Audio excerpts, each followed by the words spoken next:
하나님의 가장 귀한 사도로 쓰임받은 사도 바울이 세운 교회가 아니었습니다. 너무나 신기해요. 분명히 누군가 복음을 전했을 텐데, 그런데 더 신기한 거는 로마에 자기가 교회를 세우지 않았는데 로마의 교회가 형성이 되어 있고, 그리고 이게 16장까지인데 16장에 보니까 이름을 하나하나 불러서 문안하는 걸 보니까 로마 교인과 아주 친밀한 교통을 했었다. 그리고 아주 속속들이 잘 알고 있었다. 그냥 결코 가볍지 않은 서신이다. 그들에 대해서 잘 알고 있고 세운 교회는 아니더라도 그 내막을 잘 알고 있는 사도 바울이 진정한 목적을 가지고 편지를 썼다라는 겁니다. 근데 이게 서신이기 때문에, 편지이기 때문에 로마서, 갈라디아서 이렇게 붙이는데, 이 서신이지만 하나님의 영감으로 기록된 원저자가 하나님이시기 때문에 이거를 지금 신약 성경으로 우리는 규정해서 보고 있습니다. 하나님의 서신이지만 하나님의 메시지로 우리가 받아들이고 있다는 거지요. 한 누구에게 해서 그냥 연애 편지로서 소장이 되고 그냥 사라지는 것이 아니라 그 모든 교회의 성도들이 함께 읽고 함께 돌려보며 회람서신처럼 이렇게 돌려보면서 같이 하나님의 말씀으로 받았던 그런 편지가 성경이 된 겁니다. 로마에 편지를 하는 사도 바울은 분명한 목적이 있었겠지요. 네, 오늘 우리도 이 목적이 무엇인지를 살펴보면서 우리 신앙을 한번 점검해보고, 더 특별히 이 교회 편지를 하는데 우리는 어떤 모습으로 교회를 이루었으면 좋겠나 우리가 생각해 보길 원합니다. 가장 먼저 이 사도 바울은 이 교회가 하나님이 주인이 되기를 원했다는 것입니다. 그렇기 때문에 자신을 밝히고 또 이 수신자인, 그러니까 이 편지를 받아들이는 대상인 성도들이 하나님의 부름받은 사람이라는 것을 명시하고 있습니다. 오늘 본문에 보면은 7절에 로마에서 하나님의 사랑하심을 받고 성도로 부르심을 받은 모든 자에게 이렇게 말합니다. 로마 교회의 성도들에게 지금 편지를 쓰고 있다는 사실, 그러나 하나님의 부름을 받았다는 사실. 근데 1절에 이 편지를 쓴 사도 바울이 뭐라고 하죠? 예수 그리스도의 사도로 부르심을 받아 이렇게 말합니다. 택정함을 입었다 이렇게 이야기하고 있는 것을 봅니다. 사도 바울의 분명한 목적이 자신의 개인적인 사사로움이 아니라 하나님의 뜻에 의해서 서신이 기록되어 있고 편지가, 그리고 목적대로 권면과 여러 상황이 전개되고 있다는 것을 보게 됩니다. 구분되어 사실은 편지니까 처음에는 인사처럼 나눠지는 거예요. 지금 오늘 읽은 우리 본문은 사실은 이 편지의 말머리죠. 인사를 하는 거예요. 문안 인사, 평강이 있기를 원하나 축복하며 기도하며 인사를 하는 것입니다. 그러면 우리가 먼저 로마 교회 편지를 하고 있는데 하나님의 부르심을 받았다. 그럼 여기서 가장 중요시되는 첫째는 하나님. 그러니까 우리의 관심사를 점검해 보는 거예요. 오늘 우리가 많은 연락들을 하고 있어요. 모르는 사람에게도 연락을 하고 나를 드러내는 시대 속에서 우리는 어떠한 관심이 가장 있을까라는 거예요. 사실은 여기서 사도 바울은 하나님의 관심이 첫째라는 것입니다.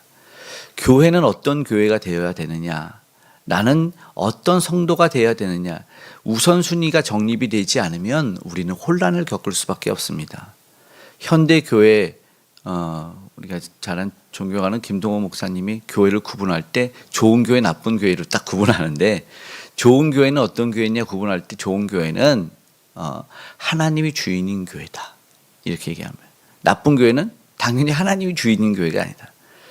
하나님이 주인, 그럴싸해 보인대요. 때로는 모든 성도님들이 구분을 못한대요. 그러나 하나님이 주인인 교회여야만 복받을 수 있다. 그래서 좋은 교회를 선택하는 그 만남 가장 중요하다 강조하는 부분이고 가장 우선시 말하는 거예요. 근데 사도 바울도 역시나 말합니다. 가장 우선시되는 우리의 최고의 관심사가 무엇이냐라는 거예요. 그것은 교회의 목적대로 지어졌기 때문에 하나님이 주인이신, 하나님이 최고의 관심사인 바로 그런 교회여야 된다는 것을 이야기합니다. 하나님이 부르셨고 하나님이 그 목적대로 그들을 불러 연락해서 성장시키는 그런 교회여야 된다는 것이죠. 그렇지 않을 때는 당연히 인간이 주인이 교회인 교회에서는 하나님의 복이 임할 수가 없는 거죠. 그래서 그것을 가장 중요시해야 된다. 그래서 자신의 목적을 분명하게 얘기하는데 그리스도의 종이다 이렇게 얘기하라고 하고 있는 것이죠. 그렇게 될 때 진짜 건강한 성장이 이루어지며 우리도 정말 은혜롭고 복된 부흥과 성장을 함께 경험할 수 있다는 것이죠. 그래서 오늘 사도 바울이 그렇게 자신을 밝히고 성도들에 대한 목적을 분명히 하면서 이야기합니다. 오늘 우리 교회도 최고의 관심사는 하나님의 관심사가 되고 우리의 마음은 하나님의 마음이 되고 하나님이 주인인 교회를 이뤄나가기를 간절히 소망합니다. 아멘. 하나님이 세상의 주인이십니다. 그래서 그렇기 때문에 사도 바울은 자신이 죄인 중에 괴수라는 자신의 과거의 삶을 살아봤잖아요. 열심히 예수님 믿는 사람을 박해하고 핍박하고 옥에 가두고 죽이는 데까지 혈안이 됐는데 그 다메섹 도상에서 예수님 만났을 때 그가 왜 쓰러졌습니까? 그리고 그 전에 열심히 무엇이었습니까? 하나님이 그걸 바꾸셨는데 자기가 무언가 하려고 한 거예요. 내 열심으로써 내가 하나님에게 뭔가를 드린다고 생각을 한 거예요. 거기서 오늘날 많은 오류, 목회자 같은 사람도 내가 뭔가를 막 해서 하나님께 영광을 돌리겠지 하는 오류를 범하는데 그게 잘못된 것일 수 있어요. 내 열심이, 그래서 그 열심이 있는 사람들이 결국엔 뭐 하냐면 지치잖아요. 자기가 지치면 나 내려놓는다 못한다 이런 말 하는 거예요. 내 열심으로 했기 때문에. 그런다 사도 바울은 하나님이 불렀다. 너희 성도 너희들도 하나님이 불렀다. 이 얘기를 하면서 그 택정함을 부른 대로 살아가야 된다. 나도 지금 그렇게 살아가고 있다. 그런 이야기를 하는 거예요. 이건 시대적으로 사도 바울이 선교회에서 3차 여행 중이라고 굳이 이제 사도행전의 1차, 2차 숫자로는 나누지 않지만 돌아왔다가 이제 안디옥이 거점인 선교를 시작했던 안디옥 교회에 돌아와서 다시 나가고 하는 것을 했을 때 3차 선교예요. 그러니까는 선교에 어느 정도 익었을 때 한 25년 정도 선교를 해외에 이제 이방에 선교를 하고 이제 어느 정도의 경륜이 쌓였을 때 그러니까 로마 교회 가지 않아서도 그 사람들을 많이 알고 있었던 거죠. 기독교 안에 있던 연락들이 있었기 때문에 이제는 그가 어떤 열심으로 살아야 되는지 어떤 권면을 해야 되는지 분명히 알고 있었다는 것이죠. 그래서 그 얘기를 하고 있는 것입니다. 내가 내 열심을 하는 것이 아니라 택정함을 입었다. 하나님이 나를 부르셨다. 바로 그 얘기를 하고 있는 것입니다. 그래서 중요한 것은 우리는 교회 안에서 로마 교회에 권면하듯이 택정함을 입었다. 오늘 하나님의 부르심을 받았다라는 것을 잊으면 안 됩니다. 우리는 이것을 사명이라고 합니다. 사명은 내가 하는 열심과 말씀드린 대로 분명히 차이가 있습니다. 그래서 뭐예요? 첫째는 교만할 수가 없는 거예요. 5절에도 얘기하죠. 그로 말미암아 5절 함께 읽어볼까요? 시작. 그로 말미암아 우리가 은혜와 사도의 직분을 받아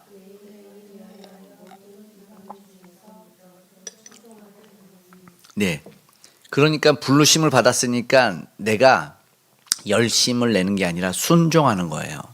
분명한 차이가 있는 것이죠. 그러니까 우리는 주의 부르심을 받았기 때문에 그에 합당하게 살아가는 거예요. 그러니까는 남이 알아주지 않으면 힘들어요, 안 힘들어요? 안 힘들어야 되는 거예요. 왜냐하면 내가 내 일을 하면 남이 알아주지 않으면 섭섭하고 서운하고 어디서 뭐 저기 하는데 막 열심히 했다고 막 칭찬해주고 그럴 때 있잖아요. 그래서 시험 드는 경우도 있잖아요. 막 어떤 교회에서 자기 이름 막 안 불러줬다고 권사님 이름 빠뜨렸다고 막 그래가지고 시험 드는데 그런 게 없는 거예요. 없어야 되는 거죠. 내가 하나님을 위해서 하는데 봉사의 목적이 아니라 하나님이 나를 불러서 사용하는 것이 목적이니까. 그러니까는 인간적으로 섭섭하죠. 그런데 섭섭하지가 않아요. 알아주지 않아도 서운하지 않아요. 왜 나는 그대로 쓰임 받는 거야. 그러니까 목적이 하나님이 알아주시는 것이고 하나님이 불러주셔서 택정을 받아서 직분도 맡기셨고 쓰임 받게 부르셨으니까 그 열심으로 살아가는데 왜 시험 들 일이 없는 거예요? 나는 내 일을 하는데 눈치 볼 수가 없는 거예요. 그러니까요. 오늘 우리도 주님 위해서 주 안에서 일하고 있으면 힘내시기 바라요. 아무 신경 쓸 필요 없어요, 사실은. 네. 거기에서 어려움과 막 흔들림이 막 있겠죠? 막 시험하겠죠? 흔들릴 필요가 없는 거예요. 오늘 내가 주님 안에서 일하고 있다면, 내가 부르신 사명으로 일하고 있다면, 그러면 더 열심히 내고 흔들리지 않고 묵묵히 나아가길 바랍니다. 그래서 다시 한번 우리가 예수님을 위하는 일이고 그것이 참되게 복받는 길이다. 우리는 그렇게 생각하면 좋겠습니다. 6절에 자기는 그렇기 때문에 뭐예요? 종이다 말한 거고 6절에 뭐래요? 나는 그리스도의 것으로라 해요. 그리스도의 것으로 부름받은 자다. 이렇게 얘기를 하고 있는 너희도 그들 중에 그러니까 믿지 않는 중에 너희 모두도 로마교회 성도들아 너도 그리스도의 것들로 부름받았다. 이렇게 감히 얘기를 하고 있는 거예요. 처음부터 좀 과감하지만 분명하게 이야기를 해놔야 이제 본격적인 신앙생활에 대해서 이야기를 하고 있어요. 할 수가 있어요. 예수 그리스도에 대해서 분명하게 증거할 수 있어요. 요거 정립되지 않으면 인간 말 하다 끝납니다. 교회에서 분명하게 이야기를 해주고 소유 너는 왜 누구의 것인지 너는 왜 힘을 내야 되는지 너는 왜 지금 이야기를 들어야 되는지에 대한 사실은 성도의 정체성을 분명히 한다고도 볼 수 있어요. 자신은 사도의 정체성을 확립한 사람인데 너는 성도의 정체성을 확립해야 된다. 그래서 성도로 7절에 부름받은 너희들아 이렇게 얘기합니다. 내가 성도 할게요. 내가 교회 나와줄게요. 이러지 않았어요. 분명하게 이야기를 하고 있다는 것입니다. 그래요. 그래서 우리를 불러주신 분이 누구냐라고 이야기하죠. 이게 불러주신 분이 대단하신 분이거든요. 하늘아버지 창조주이신가요? 복음으로 우리를 부르신 예수 그리스도. 야, 세상에 이런 놀라운 은혜가 어디 있습니까? 이게 특권이죠. 이게 정말 특권. 누구에게나 주어질 수 있지만 아무나 받아 누릴 수 없는 특권. 이 놀라운 은혜라는 것입니다. 그렇게 오늘 로마교회 편지를 하고 있으면서 이야기를 하는 것은 이제 목적이 있다 그랬죠. 목적은 먼저는 은혜와 평강이에요. 우리는 주 안에서 은혜와 평강을 누리기를 간절히 원합니다. 우리가 하나님 부름받았다면 기도해야겠죠. 하나님이 주인인 교회를 만들고 내가 그에 합당한 자가 되기를 원합니다라고 기도하고 이어서 말한 대로 나는 하나님이 불러주셨습니다. 하나님이 나를 복음의 택정함을 위해서 불러주셔서 택정한 사람입니다. 감사하면서 내가 이 일을 묵묵히 잘 감당하겠습니다. 기도하고 하나님이 주시는 은혜와 평강이 있기를 원합니다. 라고 기도했으면 좋겠다는 것이죠. 여기서 이야기하고 있죠. 항상 너희를 위해서 기도하고 있다. 그리고 너희는 안위함을 받을 것이다. 라고 말하면서 그 성도들에게 이야기하는 것이 은혜와 평강을 위해서 기도하고 있다라는 것을 우리는 보게 됩니다. 왜 하나님이 은혜와 평강입니까? 사실은 은혜는요, 내가 받아 누릴 수 없는데 하나님이 주신 것이죠. 평강은요, 죄로 말미암아 단절되어 있었던 그래서 누리지 못했던 하나님과의 관계가 회복되어서 누리는 그 평안을 이야기하는 거예요. 받을 수 없었던 것을 이제 받아 누리고 있으니 얼마나 기쁩니까? 하나님과 예수 그리스도 안에서의 누리는 그 평강을 누리는 거죠. 자격 없는 자가 구원받아서 누리는 그래서 은혜와 평강에 대해서 이제 우리도 묵상하고 기도하기를 간절히 원합니다. 그렇게 성도가 성도됨 그리고 교회를 이루어갈 때 그 교회가 빛이 나는 거죠. 은혜와 평강을 받아 누릴 때 뭐 힘들고 고단할 때 그게 빛이 나겠습니까? 향내가 나겠습니까? 그렇지 않아요. 그래서 로마 교회가 어떤 교회가 되어야 되느냐라고 말하고 있는 것입니다. 그래서 7절에 예수 그리스도로부터 은혜와 평강이 있기를 원하노라. 축복이지만 성도들이 누려야 될 거라는 거예요. 단순히 좋은 말 하기 위해서 사도 바울이 7절 끝에 은혜와 평강이 너에게 예수 그리스도로부터 있기를 원하나 이 좋은 말 하려고 하는 거예요. 축복이지만 있어야 되는 것이 마땅하다. 8절 말씀 함께 읽어볼까요? 8절입니다. 시작. 먼저 내가 예수 그리스도로 말미암아 너희 모든 사람에 관하여 내 하나님께 감사함은 너희 믿음이 온 세상에 전파됨이로다. 아멘. 이래서 가만히 보니까 저들의 믿음이요 그냥 퍼져나가는 거예요. 교회되게 빛을 발한 거죠. 그래서 기도하고 너에서 기도를 쉬지 않는다. 9절에는 내가 항상 너에게 기도를 쉬지 않는다. 당연하게 뭐 염려 근심 걱정돼서가 아니라 정말 아름답게 믿음이 확장되는 게 보이고 교회가 부흥하는 것이 보이니까 기도를 안 할 수가 없었다.